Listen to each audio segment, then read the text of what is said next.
Do you ever think about how different Half-Life would have been if you had a soccer ball instead of the HIV suit? You know, scoring goals against the Nihilith while playing for Germany? Maybe you do, but not me.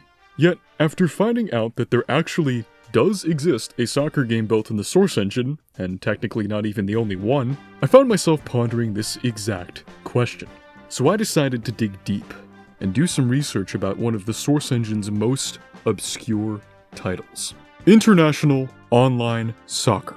Unlike other esoteric Source games, ooh, big word, like Seduce, International Soccer Online, or iOS for short, isn't hidden or unlisted. It's right there on Steam, completely free to play. What's rather incredible about this game is that it's honestly really fun, easy to understand, and just a good time all around. I play it, and I feel like Lionel Messi kicking the ball into the goal for a ridiculous victory to incredible cheer for Manchester. Yeah, if you can't tell, I don't know the first thing about soccer, or football, for my friends across the pond. I'm not from Birmingham.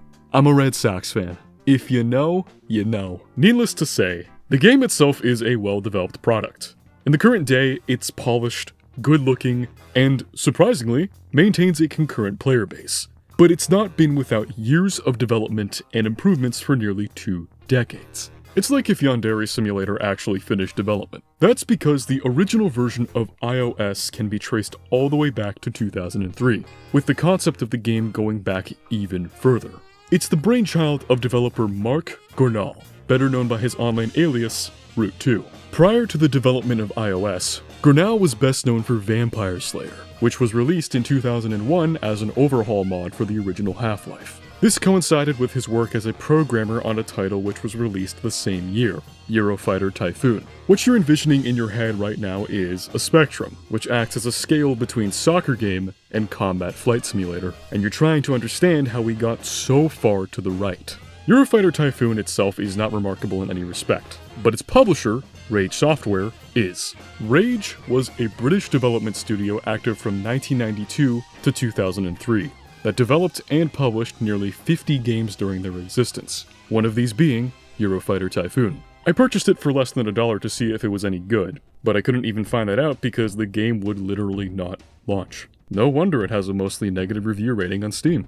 However, this was somewhat of an anomaly in respect to their overall game catalog. You see, the vast majority of games that Rage worked on were sports games, primarily focused on soccer. They worked on such titles like the Striker series, Ultimate Soccer, FIFA 97, Microsoft International Soccer 2000, and many, many more. The point being that this studio loved soccer games. And while Gornal isn't credited on any of these, you can start to see how a connection between soccer games and himself might have been formed. While this of course is purely speculation, he would nonetheless announce the development of iOS on September 22nd, 2002, not to be confused with Apple's iOS. In the months that followed, the mod's website, iosoccer.com, would showcase renders of assets like player models and footballs, alongside general status updates and maps that would be included in the mod. The general gist of the mod, and Gornal's goal, was to create a, quote, third-person, online multiplayer soccer game that aims to be the online equivalent of great console soccer games, but with a true multiplayer team play experience.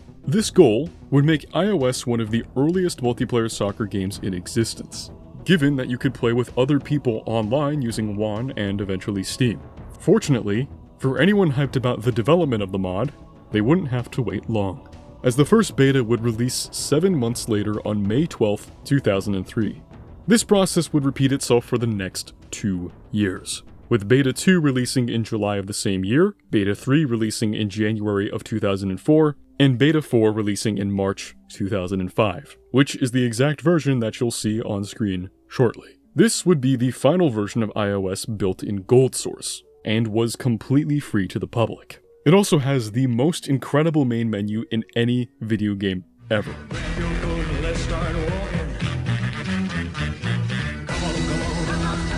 Y'all ever play blue soccer? Its amusing main menu shouldn't distract from the fact that this is an incredibly well-developed and expansive mod for what it is. For one, it doesn't just have 3 or 4 maps, it has 33, each of them unique in their own right and all based on real-life soccer stadiums. As mentioned earlier, the mod was designed with multiplayer in mind. While you could use the traditional method of holding a LAN party, the beta allowed a user to set up their own server, with support for this offered very early on. Of course, back in the early 2000s, this was easier said than done. So if you lacked friends to play with or didn't have access to online features, you could always play with and against the in-game bots. I struggle to say that these bots are good, at least in terms of their coordination. The bots have such short attention spans that they break their respective positions, kick the ball in their possessions to the middle, and lose track of their teammates. What they could really benefit from is something like Adderall.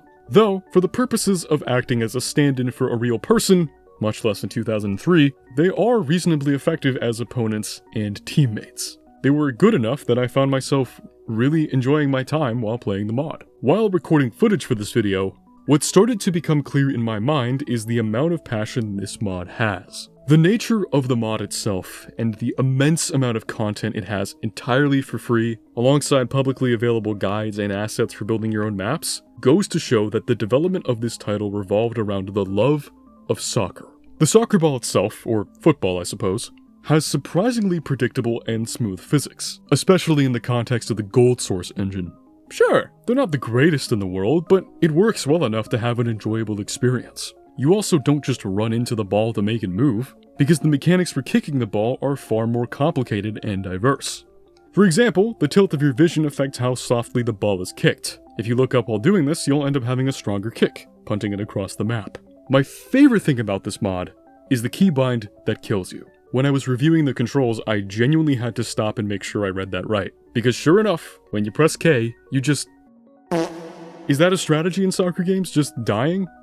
Ref, is this allowed? Nothing happens when you do this, by the way. You can't respawn, and the game just keeps going. It is the funniest thing. Nevertheless, the comprehensive feature list and well-designed gameplay lent itself to the mod's popularity on the web. So much so that it made the top 100 mods in 2004, 2005, and 2006 on MonDB, even claiming the mantle of Best Sports Mod. The story of iOS does not end here, however. Much like the game it was built on, it would eventually make the move to the new and improved Source engine. Though, unlike Half-Life Source, the reception for iOS Source would end up being far more positive. In May 2005, the upgrade to the new engine was announced, only 2 months after the release of Beta 4 for the original mod and 2 years after its initial release. This announcement would essentially act as the only update for the mod, until the blog was announced on May 10th, 2007, just under 2 years later. The blog's content was relatively mundane. While it would largely discuss topics like new textures, programming, gameplay tweaks, and other associated issues, it would also tease the release of a new version. At the same time, the mod's actual site would start to receive some updates, like the addition of a donate button, leading up to the 1.0 beta release of iOS Source on March 30th, 2008, after nearly 3 years of development. It even had a promotional video to go along with it, showcasing what the mod had to offer.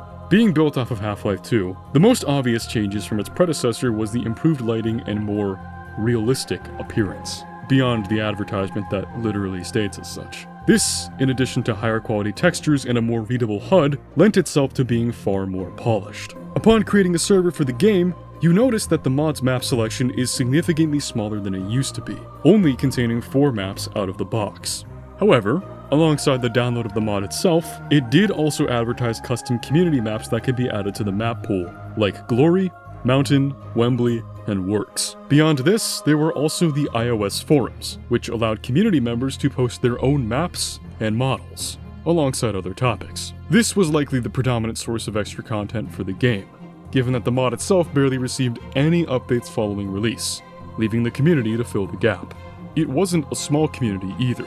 As of October 2010, the forums had 4,908 registered users with 76,000 posts. These numbers wouldn't go up too much leading to the site's demise in 2016, but throughout that entire time it had a reasonably active user base. This is where the history of the mod's further development starts to get a little bit cloudy in terms of detail. But one significant event is known, which was the departure of Grinnell as the sole developer of iOS, leaving sometime between the year 2009 and 2013. An individual with the namesake Thingy would then lead the project and post any further updates about the mod, starting on April of 2013. These updates would continue periodically over the next 2 years, detailing their expanding team, work on models, animations, and numerous assets in preparation for a large content update. This continued until May of 2015, when after years of development, the project would finally go silent. Yet, more than 3 years after their last blog post, the official, full version of the mod would release as a standalone title on Steam in June of 2018, named IO Soccer. Unlike the switch between iOS and iOS Source, IO Soccer would be significantly different from its father and grandfather, fully rebuilt with new player models, maps, animations, and completely rewritten code. What I find most remarkable about all of this, despite everything and even with the game's age, it was still in the f***ing Source engine. The same goddamn engine that Half-Life 2 runs on. A game which was released in 2004. It is truly fascinating to me that 15 years after the original release of the game, and even with a complete code rewrite, it never left its original engine. Though, quite frankly, I don't think it really needed to. Upon opening the game, you can recognize that the main menu shares its layout with other Source games, and the options menu is just like the one you'd see in Portal or Half-Life 2, just blue. I'm starting to notice a trend. It's still Source, but it's visually distinct enough to have its own identity. Besides its Source engine attributes, it introduces a lot of new features, like character customization. This system is surprisingly robust, allowing a user to change things like the name on their shirt, hairstyle, number, gloves, and even if they want facial hair. What's worse, however, is that you can, in fact, make yourself bald. Yes, it's true. Bald culture is still alive and well even after all these years. Listen, I've been warning you people about this, it just keeps getting closer and we are not addressing this issue. When creating a server, the map selection is far more robust than in iOS Source, and the conventions have been changed to introduce different sized maps based on the amount of players, from as small as a 4v4 to as big as an 11v11. The team size also reflects how big each map is, alongside their respective fields. During my research, I found that the larger maps are better, as it allows you to spectate the bot players as if they were little ants in a colony fighting over the leftovers of a Baconator from Wendy's. Speaking of bots, they're back, and better than ever. In IO Soccer, they've shedded their ant-like tendencies to move more with the ball and predict where it's going rather than shimmy back and forth for the duration of the match. Though, I'm not going to say they're geniuses, mostly because they tend to kick the ball to no one like their predecessors. Yet, despite their shortcomings, it still makes the experience nonetheless enjoyable. Unique to IO Soccer is the fact that it still has an active player base. While it may not be the largest in the world, it's consistent enough that you can easily find a game to play with real people. What's funny is that when I started doing research for this video, I was only familiar with the original title, which is still listed on Steam, albeit while being unable to download. At the time, I thought it was just a relic of the Source boom of the early 2000s. Never did I expect to find it still available, still in the Source engine, and updated as recently as 2022. It stands to be an anomaly in the Source community not because it's missing or lost, but because it's still standing. Now sure, franchises like Titanfall were also using Source as recently as 2016, so it's not rare to see it in use by third parties. But it's the dedication to using an engine this old for this long consistently that I find pretty remarkable. Then again, I say all of this, yet I myself make videos on the exact same topic. If the IO Soccer team finds Source to be the best engine to work with, then who am I to judge? Especially because it allows me and you to play soccer in the Source engine, completely free, all while having a great time. Thank you so much for watching, and I hope you enjoyed this dive into yet another obscure Source game. Hello, niche community! If you enjoyed this video, consider leaving a like, and follow me on Blue Sky or Twitter for updates on upcoming videos. Of course, if you only wish to keep up to date with the video uploads, then consider subscribing. As always, take care of yourself, eat a cinnamon roll, and blow up a bird like Fiona did in Shrek.